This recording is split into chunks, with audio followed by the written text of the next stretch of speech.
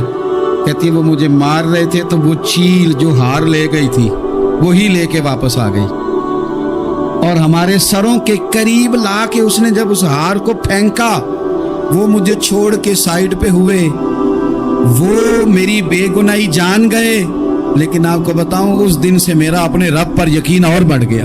جب انسان پورا ٹوٹ جاتا ہے اور جب کوئی چاروں جانب اس کا مددگار نہیں ہوتا تو رب تو ہوتا ہے نا، اللہ تو اس کا مددگار ہوتا ہے نا، وہ تو پھر اپنے اس بندے کی مدد کرتا ہے نا، پھر وہ تو توانائی دیتا ہے نا، وہ تنہا نہیں چھوڑتا، وہ تو آنسوؤں والوں کے آنسوؤں پہ بڑا کرم فرماتا ہے، وہ تو قسم پرسی میں آ جاتا ہے، اس کی رحمت بڑھ کے استقبال کر لیتا۔ تو بھائی جب آپ پر اللہ کی حکمت کے تقاضے پورے ہونے لگے اور زندگی میں کبھی کوئی ایسا وقت آئے کہ آپ محسوس کریں کہ تنہا رہ گئے ہیں اور کئی اپنے بھی مخالفین کی جماعت میں نظر آنے لگے ہیں، تو اس وقت پھر دل، روح، زبان اور ذہن کو یکجا کر کے سمجھ لینا کہ جب ساری دنیا ساتھ چھوڑ جاتی ہے تو رب کی رحمتیں اس وقت بھی ساتھ رہتی ہیں اور اللہ کی مدد اس وقت بھی بندے پہ کرم نوازی کرتی ہے۔ حضرت عبداللہ ابن عباس فرماتے ہیں میرے نبی پاک علیہ السلام نے میری تربیت فرمائی، حضور نے میری تربیت فرمائی، اور محبوب پاک علیہ السلام نے فرمایا عبداللہ یاد رکھنا، یہ نوجوان دوست میری بات لکھ لیں، پریشان لوگ میری بات لکھ لیں، جن کے پاس قوت فیصلہ نہیں وہ اس بات کو لکھ لیں۔